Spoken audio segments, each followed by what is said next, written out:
인생의 파이를 키워라, 이렇게 좀 거창하게 제목을 잡았는데, 인생의 파이가 뭡니까? 우리 인생의 사이즈, 내 인생의 어떤 꿈, 그거를 키우자는 것이죠. 그래서 Grow the Fire of Life, 이렇게 제목을 설정했습니다. 신앙생활하는 사람이 교회를 보는 시각과 세상 사람이 교회를 보는 시각은 완전히 다릅니다. 세상 사람들은 교회에 대해서 피상적으로 압니다. 사실은 피상적으로 안다라고 하는 것은 잘 모른다는 말입니다. 신앙인들이 교회에 대해서 잘 아는 이유는 교회에 나와서 교회가 뭔지 배우고 또 교회를 경험하고 생활하기 때문에 신앙인들이 교회에 대해서 더 잘 알고 있습니다. 그러나 그렇다고 해서 교회에 대해서 다 아는 것이 아니고 그것도 보고 듣고 배운 범위 안에서만 제한적으로 합니다. 그래서 우리는 교회에 대해서 더 알아가야 합니다. 하나님께서 원하시는 교회가 어떠한 것인지, 또 교회를 어떻게 세워가야 할 것인지, 사실 이것은 현재 진행형입니다. 우리 청년들은 신앙교육을 잘 받고 자라서 이 힘든 코로나 시대에도 교회에 나와서 봉사하고 또 믿음 생활을 잘 하고 있는 것을 볼 때 우리 한국교회라든가 또 우리 교회의 미래는 참 밝습니다. 우리 최용능 청년 같은 경우에는 모르겠어요. 저 청년이 이제 공직생활을 하다가 주의 종의 길을 가게 될런지, 옛날 학생 시절에 나하고 면담할 때는 주의 종의 길을 가겠다. 그래서 내가 바로 가지 말고 세상을, 인생을 경험하고 가거라 해가지고 공직에 도전하게 해서 지금 공직생활을 하고 있는데, 어떻게 하나님께서 어느 시점에서 콜링하셔서 사역자를 쓰실지 모르겠습니다. 어디에 내놔도 믿음이나 신앙이나 성경에 대해서 바른 관을 갖고 있고 아주 듬직하고, 어떤 때는 제가 한번 강대상에 올려서 설교를 시키고 싶을 정도로 그렇게 믿음이 가는 든든한 친구입니다. 아무튼 우리 최용로 청년을 비롯해서 우리 사유명 청년, 우리 청년회장, 또 우리 이주영 청년, 저 청년은 2학년까지 신학을 공부했더라고요. 3학년 때 전과를 해서 무역통상학과를 나오고 이제 학교를 졸업하고 지금 군대에 가서 마지막으로 뺑뺑이를 돌고 있어요. 근데 하나님의 은혜로 또 이제 저 장교로 봉직을 하고 있는데, 하나님께서 또 저 청년을 향한 뜻이 있을 줄로 압니다. 하나님은 우리 한 사람 한 사람에 대해서 계획을 갖고 계세요.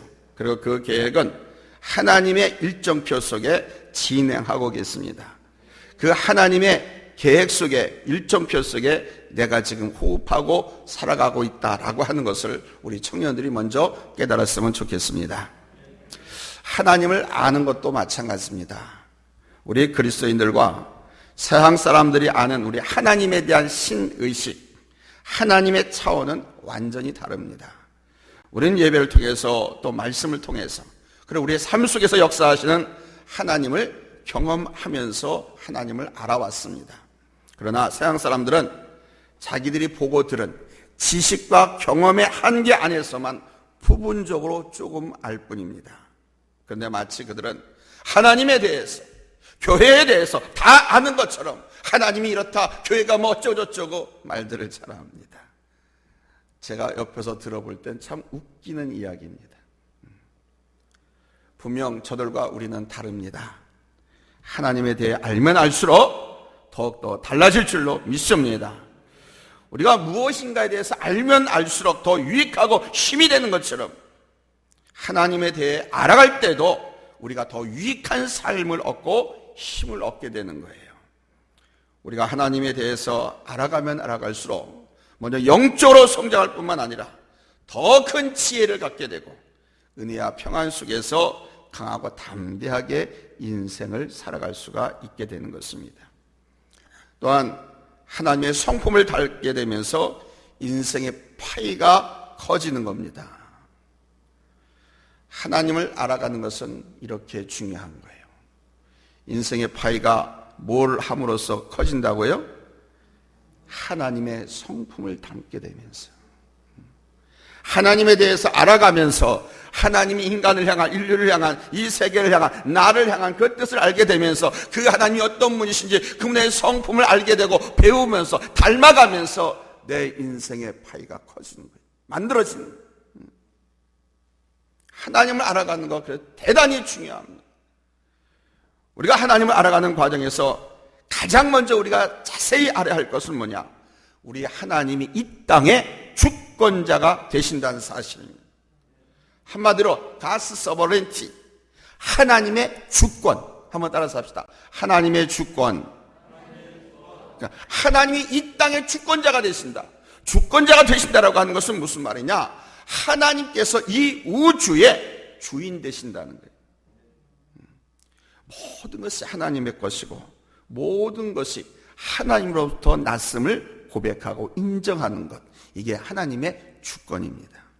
오늘 골로새서 1장 16절에서 17절 본문이 그것을 잘 말씀해 주고 있어요. 우리 한번 같이 또 읽어볼까요? 시작. 만물이 그에게서 창조되되 하늘과 땅에서 보이는 것들과 보이지 않는 것들과 혹은 왕권들이나 주권들이나 통치자들이나 권세들이나 만물이 다 그로 말미암고 그를 위하여 창조되었고 또한 그가 만물보다 먼저 계시고 만물이 그 안에 함께 섰느니라. 아멘.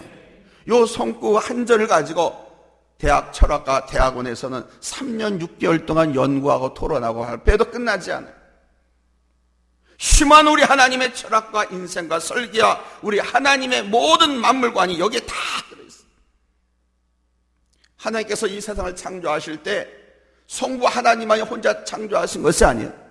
성부, 성자, 성령 삼위 하나님께서 모든 것을 함께 주관하셨어요. 그래서 그리스도로 말미암아 창조되었고 그러는 거예요. 모든 것이 그분의 주권 아래 있다고 사도 바울은 고백하는 것입니다. 그렇습니다. 우리 하나님이 모든 것의 주권자 되십니다. 우리 하나님이 모든 것의 주인 되십니다. 나의 주인도 우리 하나님이시고 내 사업장의 주인도 우리 하나님이시고 나의 모든 소유가 우리 하나님의 것입니다. 이걸 먼저 인정할 줄 알아야 돼. 이걸 인정할 줄 알아야 하나님께서는 그것을 인정하는 나에게 모든 것을 다스리고 섭리하고 보존하고 관리할 수 있는 권한을 주십니다. 이걸 모르는 사람한테 맡기지 않으세요. 하늘과 땅에서 보이는 것들과 보이지 않는 모든 것들, 왕권이나 그 왕이나 통치자들과 권세자들, 우리의 생명과 주권까지 우리의 모든 소유가 다 하나님께로부터 나온 것이고 하나님께서 우리에게 주신 것입니다. 어떤 것 하나라도 인간의 것이 없습니다. 여러분, 이 하나님의 절대 주권을 인정하십니까? 아멘. 자, 그러면 첫 번째 대지입니다. 왜 우리가 하나님의 주권을 알아야 내 인생의 파이를 키울 수가 있는가? 하나님의 주권을 알지 못하면 교만해가지고 망하기 때문에 그렇습니다. 이 땅의 인간들이 왜 교만한 줄 아세요? 제가 감기약을 먹었더니 목이 막 바짝바짝 말라가지고 이게 말이 잘 안 나오고 그래. 물 한 모금 마시겠습니다. 죄송해요.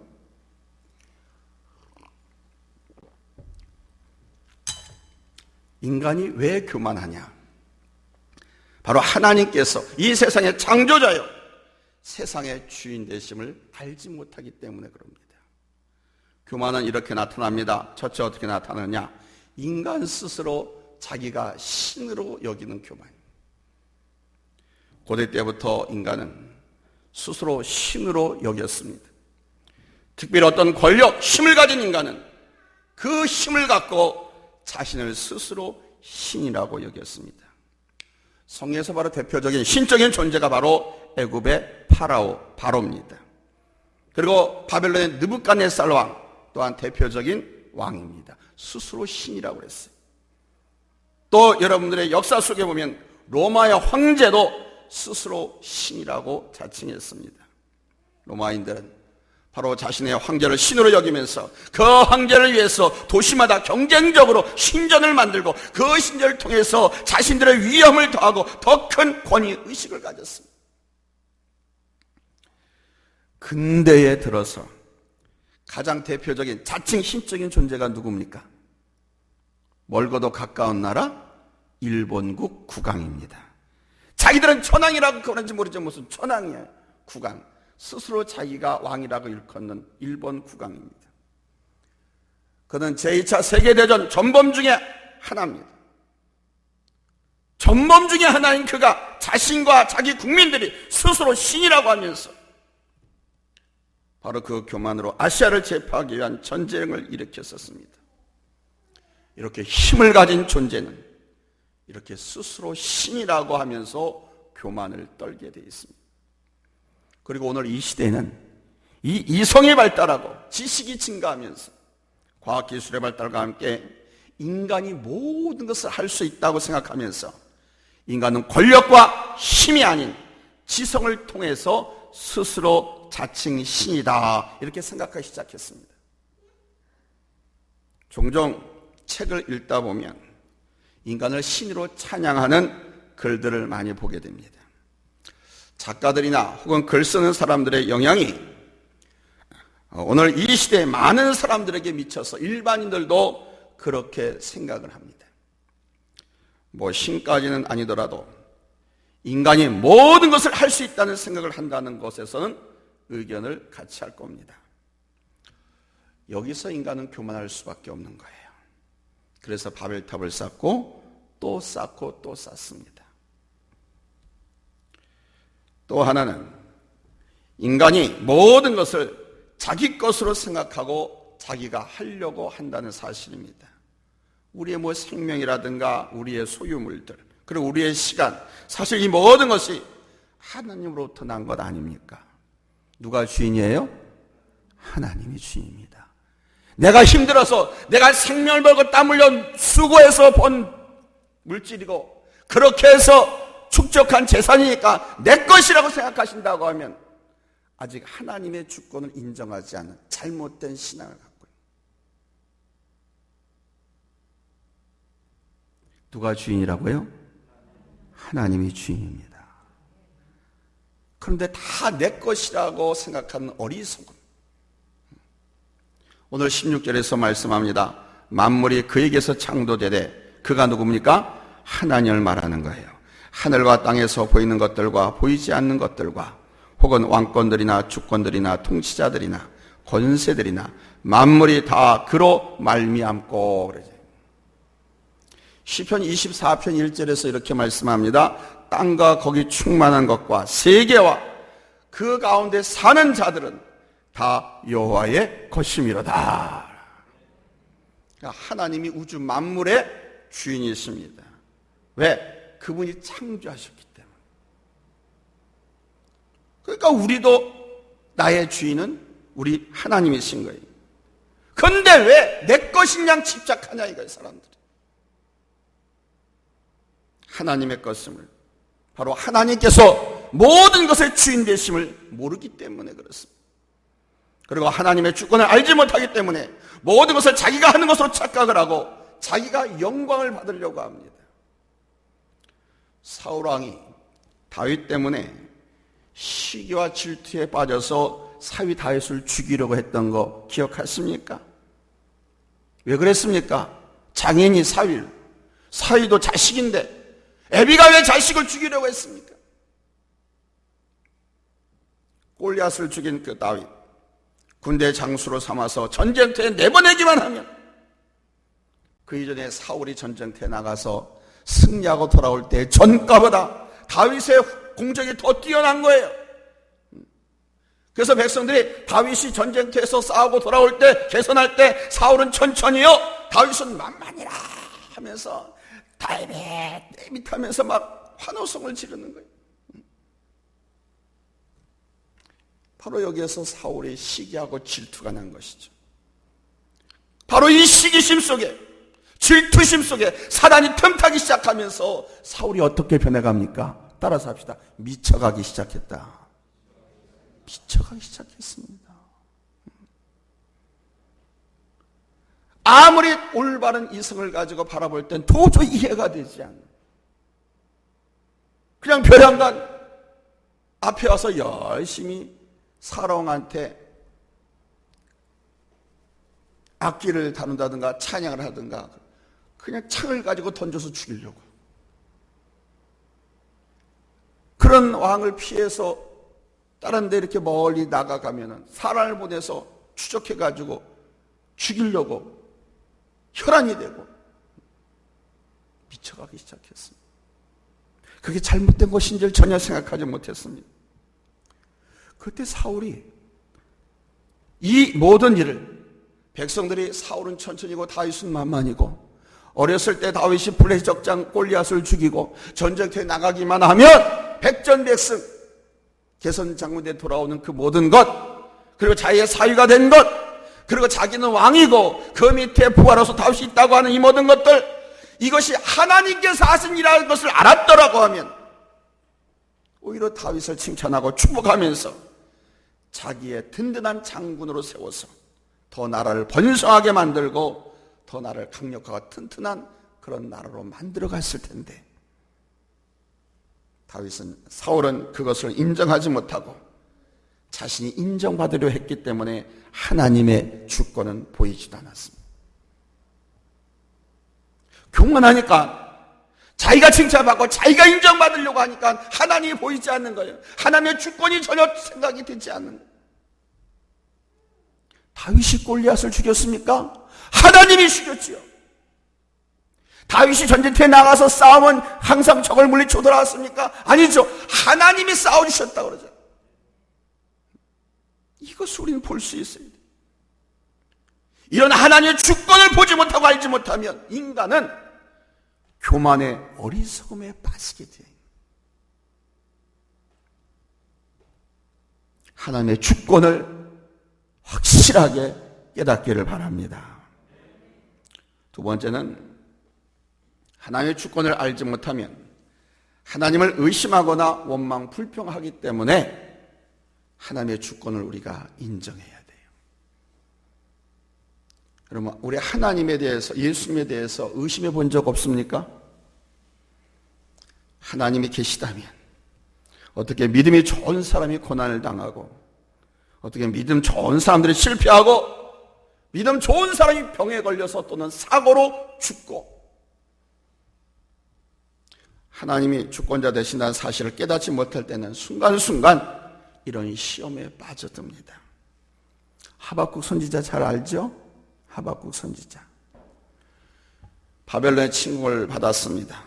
나라가 망했습니다. 바벨론에 의해서 멸망해가는 자기 조국 이스라엘 선민을 바라볼 때 하박국 선지자는 도저히 하나님을 이해할 수가 없었습니다.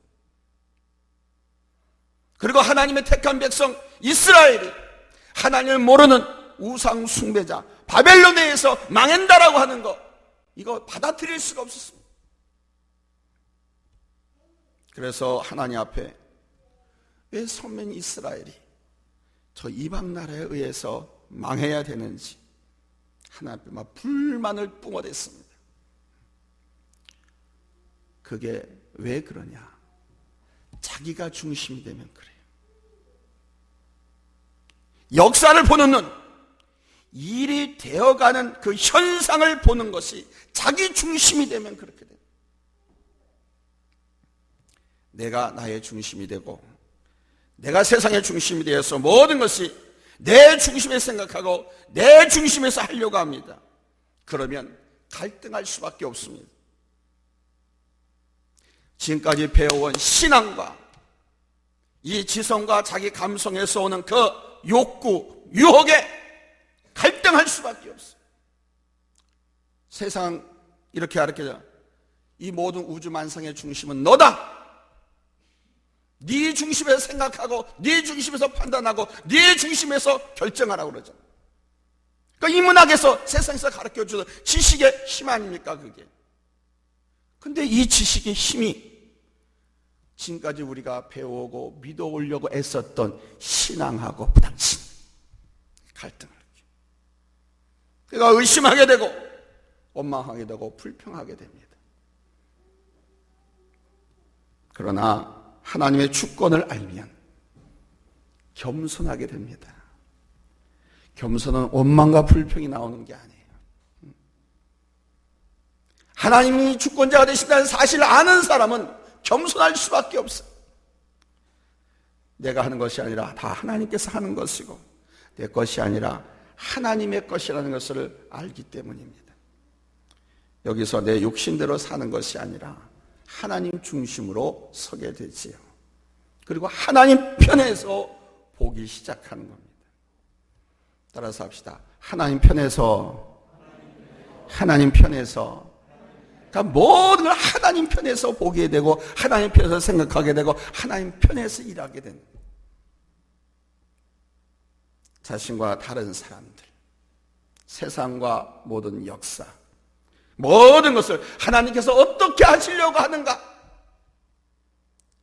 그리고 그분이 하시는 일을 알고서 기대하게 되는 거예요. 또 한 번 말씀드리게 되네요. 이제 내일 모레면 미국의 대통령 선거하죠. 뭐 우리나라나 대부분의 언론에서는 바이든이 대통령 된다 그러죠. 트럼프가 안 되고. 보십시오. 또 어떻게 되는가. 하나님께서 어떻게 역사를 주관하고 계신지. 하박국이 바로 그런 사람 가운데 대표적인 한 사람이었습니다. 비록 그가 자기 족의 멸망으로 인해서 하나님 앞에 불평을 쏟아냈지만 하나님께서 역사의 주관자가 되신다는 사실을 아는 순간 그는 위대하신 하나님을 찬양하는 사람이 바뀌어버립니다. 왜 안 그렇겠어요? 모순투성이, 부조리의 투성인 이 세상에 살면서 믿음을 가진 사람이 갈등하고 고민하고 범민하지 않는다고 하면 죽은 거죠. 근데 하나님의 선지자가 왜 갈등하고 왜 안 그렇겠어요? 심각할 정도로 오죽하면 대표적인 선지자로 성경에 등장합니까? 그런데 하나님의 주권을 깨닫는 순간 하나님은 원망이나 불평을 받을 거나 비판을 받으실 분이 아니야. 오히려 찬송과 영광을 받으실 분이다라고 하면서 오히려 하나님을 찬양합니다. 여러분이 잘 아는 동방의 의인이여 갑부였던 욥. 그는 부자였지만 하나님을 진실로 경외하는 사람이었습니다. 그에게는 아들 7과 딸 3이 있었잖아요. 근데 이 아들들이 생일이면 막 친구서부터 그냥 많은 사람을 초청해가지고 7 아들이니까 뭐 맨날 같이 생일 파티, 거기 보세요. 자기 생일 끼워봐. 그러면 8번이죠. 그다음에 와이프 생일 해봐. 딸들 생일 해봐. 그러니까 거의 매달 잔치를 하는 거야. 손을 잡아서. 부자라서.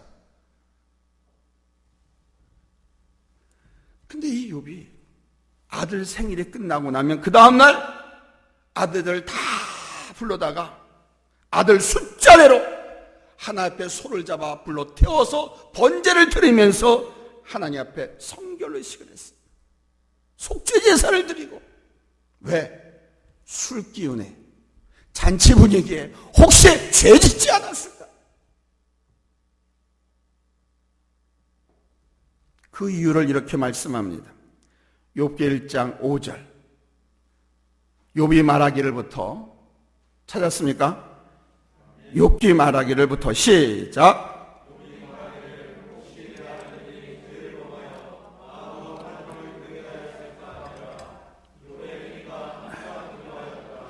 아멘. 근데 이런 욥이 하루아침에 집과 재산 10명의 자녀를 다 잃어버립니다. 큰 바람에 담벼락이 무너지면서 깔려서 다 죽어버려요. 그리고 불이 나더니 창고, 집, 문전 옥답에 나달 하나도 남김없이 다 잿더미로 변했어요. 불을 끄고 뭐 하나라도 건지려고 파헤치고 막 그러다 보니까 깨진 기와장이나 깨진 조각 그것 갖고 몸에는 악창이 난 그거를 가려고 간지러워 못 견디었어. 막 긁어대. 그러고 있을 때 그의 아내가 찾아와서 욥에게 말합니다. 아니, 욥을 저주합니다. 세상에 옆편 내가 자기 남편을 저주해. 가족이 자기 가족을 저주해. 욥기 2장 9절에 보세요. 당신이 그래도 자기의 온전함을 굳게 지키느냐? 하나님을 욕하고 죽어라. 근데 여러분이 아시는 것처럼 욥은 뭐라고 합니까? 그래, 하나님이 이럴 수가 있어? 내가 지금까지 하나님께 어떻게 했는데? 내가 하나님 앞에 드린 제사가 얼마고? 내가 하나님의 말씀을 쫓아서 얼마나 어려운 사람들을 그렇게 구제하고 긍휼을 베풀었는데 이럴 수가 있어? 하나님 나를 버리셨나 보다. 이렇게 원망하고 대들었습니까? 아닙니다. 욥은 이렇게 말합니다.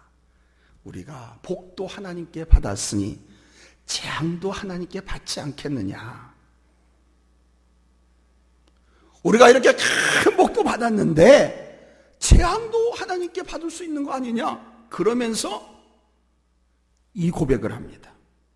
이르되 내가 모태에서 알몸으로 나와 싸운즉 또한 알몸이 그리로 돌아가올지라. 주신 이도 여호와시요 거두신 이도 여호와시오니 여호와의 이름이 찬송을 받으실지니이다. 모든 것이 하나님 손에 달려있다는 하나님의 주권을 전적으로 인정하는 고백입니다. 여러분, 이 고백이 우리의 고백이 될 수 있기를 바랍니다. 이 고백이 우리의 고백이 될 때에 사단이 우리를 시험하지 않아요. 이 욥의 시련이 사단의 시험으로 하나님의 허락을 받아서 이루어졌던 거 아닙니까? 그러니까 하나님의 주권을 생각하면 그게 다 보이는 거예요. 하나님의 주권을 우리가 믿으면 나와 관계되고 내가 숨쉬고 살아가는 이 시대에 일어난 사건들, 일들이 보이는 거예요. 결말도 보이는 거예요. 하나님의 주권을 알니까 욥이 그렇게 고백했잖아요. 결코 하나님을 원망하지 않았습니다. 불평하지도 않고 자기 입술로 하나님께 범죄하지도 않았습니다. 저도 불현듯 하나님에 대해 의심하는 때가 있었습니다. 그래서 갈등하고 방황하는 시기도 있었지만은 하나님께서 은혜로 저를 지켜주시고 목회할 수 있도록 인도해 주신 것이 얼마나 감사한지 모릅니다. 나 도망가고 싶을 때 참 많았어요. 근데 하나님께서 나를 사랑으로 품어주시면서 수십만 명 모이는 교회만 내가 있는 것이 아니고 조그만 지하 셋방에 있는 교회도 내가 있다. 가난한 사람에게도 하나님이 있지만 부자에게도 하나님이 있지 않느냐. 내가 믿는 하나님은 저 대형교회 목사님의 하나님과 똑같다. 그러면서 용기를 주시고 위로해 주시면서 지금까지 목회해 올 수 있도록 붙잡아 주셨습니다. 하나님이 어떤 분이신지 이 하나님의 주권을 아는 순간 더 이상 그 어떤 일로도 하나님을 의심하지 않게 되는 거예요. 오직 그 일을 통해서 하나님께서 무엇을 하실 것인가 이것만 생각하게 됩니다. 이렇게 우리 하나님의 주권을 믿고 그 주권이 미침을 볼 때 결코 우리는 실망하거나 낙심하지 않게 되고 오히려 하나님께서 하실 일을 기대하며 살게 될 줄로 믿습니다. 이 주권을 알면 하나님께서 하실 일이 기대가 돼요. 결코 실망시키지 않는 하나님이 아니에요. 나와 관계된 일이든 우리 가정과 관계된 일이든 또 내가 숨쉬고 있는 이 시대, 우리 조국, 우리 민족에 향한 하나님의 일이든 하나님의 주권을 알면 설렙니다. 할렐루야. 아멘. 그러므로 하나님의 주권을 믿고 그 안에서 보는 훈련들을 하시기 바랍니다. 꾸준히 예배를 통해서 저는 성경을 통시적으로 보잖아요. 전체적으로 다 꿇어서 보잖아요. 한 절 한 절 하나하나 그걸 하지 않아요. 그거는 성경대학 하거나 성경 공부할 때 하는 것이고 설교는 성경 전체를 보고 통시적으로 봐서 설교를 만들어서 하는 거예요. 그래서 쉽게 설교하는 거예요. 통시적으로 보니까, 전체를 보니까. 잊지 마십시오. 하나님의 주권을 믿고 그 안에서 보는 관, 이거를 형성하도록 훈련을 잘 받으십시오. 요즘 우리 앞에 얼마나 어려운 일들이 많이 있습니까? 뭐 코비드19, 언택트 예배, 부동산 3법, 우리 젊은이들이나 뭐 어른들 가르칠 것 없이 내 집 마련에 영끌이라고 하잖아요. 영혼까지 끌어 다 살려고 해도 살 집이 없어. 안 내놓으니까. 왜? 세금이 너무 많아서. 그러니까 경제, 뭐 정치 또는 코비드19 모든 환경이 우리를 얼마나 압박하는지 몰라요. 여러분 어떻게 해야 되겠습니까? 그러나 잊지 마십시오. 하나님은 이 일을 통해서 여러분 이 땅을 새롭게 만들어 가실 줄로 믿습니다. 지금이 그 과정이에요. 절대로 다시 과거로 돌아가진 않습니다. 코비드가 창궐하기 이전에 우리 경제, 우리 사회 될 수가 없습니다. 역사는 직선적으로 종점을 향하여 가는 거예요. 다시 돌아가지 않아요. 주님 다시 오시기 전까지 새 시대를 열기 위한 과정인 겁니다. 이 과정 속에 참 신자와 거짓 신자가 드러날 것이고 알곡 신자와 쭉정이 신자도 드러날 것이고 참 믿음과 거짓 믿음을 가진 사람도 드러날 거예요.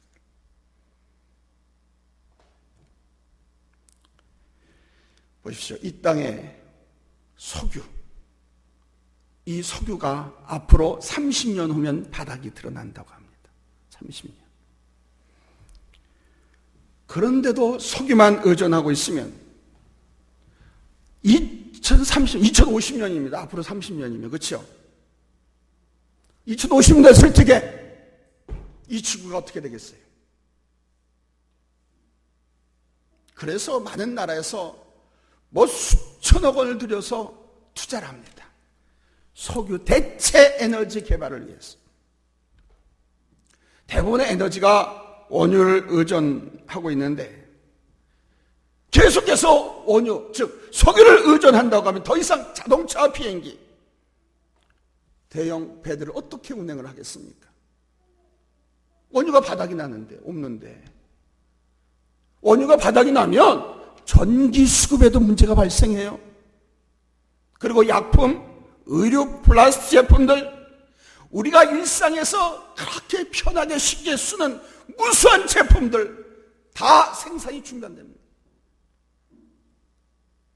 2050년 새로운 대체 에너지가 개발되어서 새로운 생산 시스템과 사회 국가 제도가 구성되지 않으면 여러분 이 세상이 얼마나 삭막한 세상이 될는지 상상 가십니까?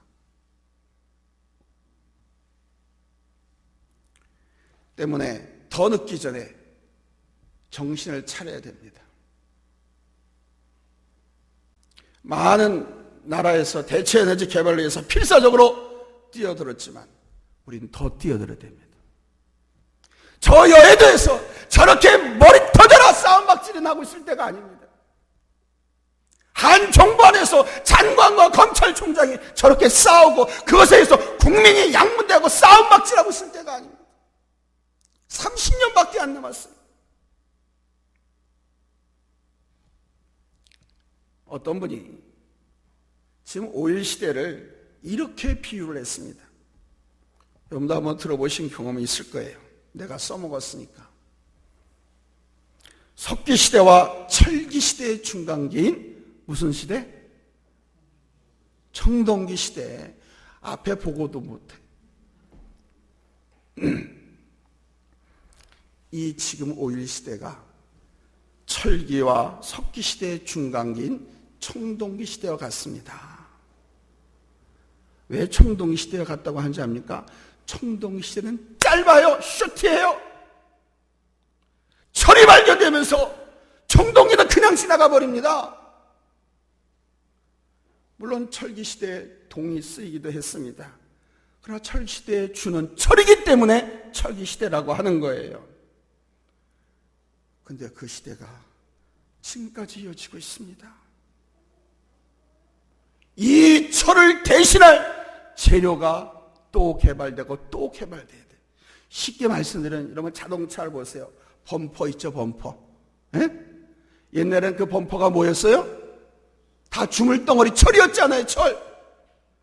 근데 지금 뭐로 바뀌었어요? 강한 플라스틱 같은 거로 바뀌었잖아요. 지금은 철이 아니에요.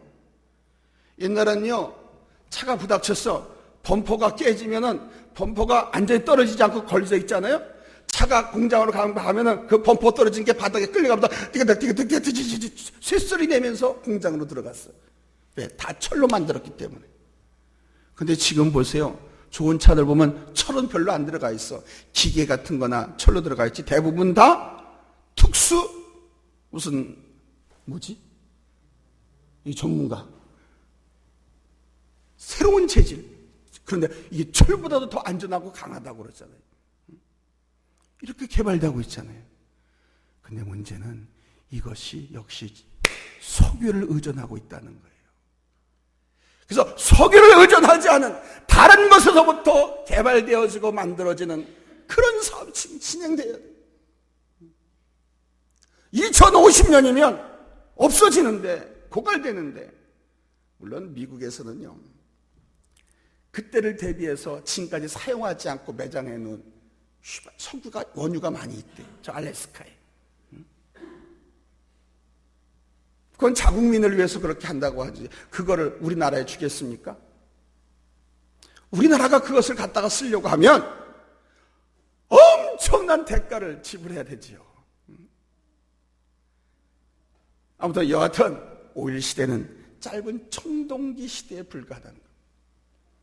1800년부터 시작된 오일 시대가 2050년, 아니 여기서 50년을 더 가도 100년이면 완전히 막을 내릴 것입니다.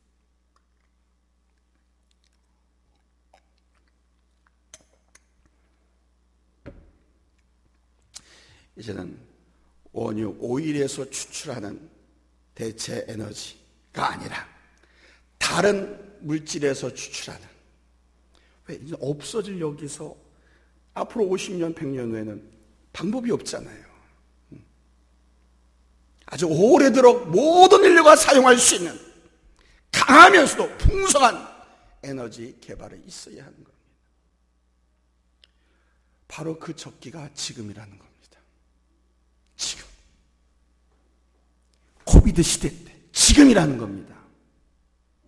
제가 많은 석학자들의 그 발표문이라든가 레포트를 이렇게 읽어보니까 지금이야, 지금.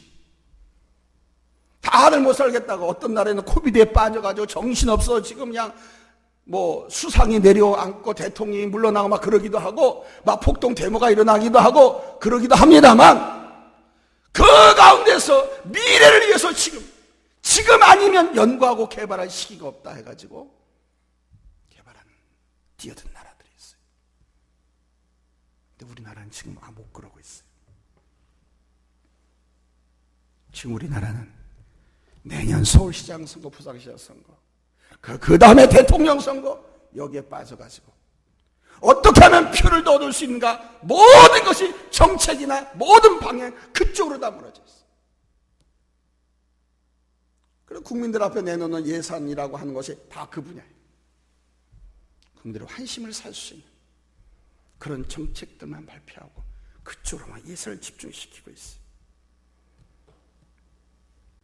바라기는 정치인들이나 또는 경제 전문가들이나 우리 성도님들이나 우리 청년들, 늘 말씀드리지만 위기 때가 기회입니다. 고난은 축복의, 고난이라고 하는 보자기에 쌓여서 우리에게 다가옵니다. 고난을 당하면 위기를 당하는 거예요. 그런데 고난의 그 보자기를 쫙 풀면 그 안에 축복이 들어있어요. 기회가 들어있어요. 그래서 기회가 축복인 겁니다. 아멘. 찬스가 블레싱으로 바뀌어져야 돼요.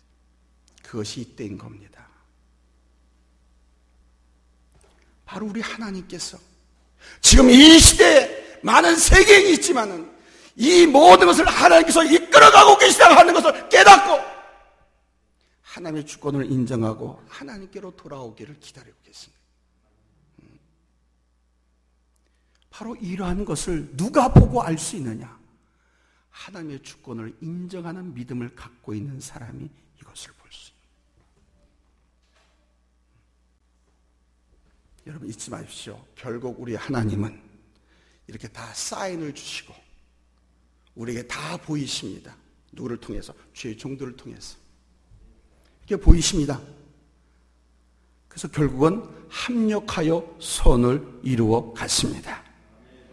그래서 오늘 이 시대에 이런 일들이 막 일어나고 있어서 힘들고 어렵지만은 이 속에서 역사하시는 하나님, 그 하나님의 주권을 보면서 우리는 잠잠하고 여러분 인내해야 할 줄로 믿습니다. 잠잠하고 인내해야 한다고 하는 것은 하나님의 뜻에 순응해야 한다는 것입니다. 이것이 하나님의 주권을 인정하는 믿음이에요. 이 믿음 안에서 더 영적으로 살아가고 하나님의 지혜 안에서 살아가고 어떤 상황 속에서도 은혜와 평안 속에서 강하고 담대하게 여러분 살아갈 수 있게 될 줄로 믿습니다. 또한 하나님의 성품을 담게 되면서 하나님 나라를 온전히 준비할 수 있게, 언제 우리 주님이 다시 오셔도 부끄럽지 않은, 두렵지 않은, 언제 인류의 지구의 종말이 온다 할지라도 두렵지 않은, 마치 스피노자가 말한 내일 지구의 종말이 온다 할지라도 난 오늘 한 그루의 사과나무를 심겠노라고 고백한 그와 같은 신앙과 자세로 오늘 내게 주어진 미션에 과업에 충성을 다하는 청년들이 될 줄로 믿습니다. 그럴 때 내 인생의 파이가 커지는 거예요. 하나님의 주권을 생각하니까 얼마나 커졌습니까? 여러분의 인생의 파이가 커져서 그 커진 그 파이를 하나님께서 채워가시고 여러분을 경험하게 하시고 그 속에서 주님의 높고 위대하심을 내 영혼이 찬양하네.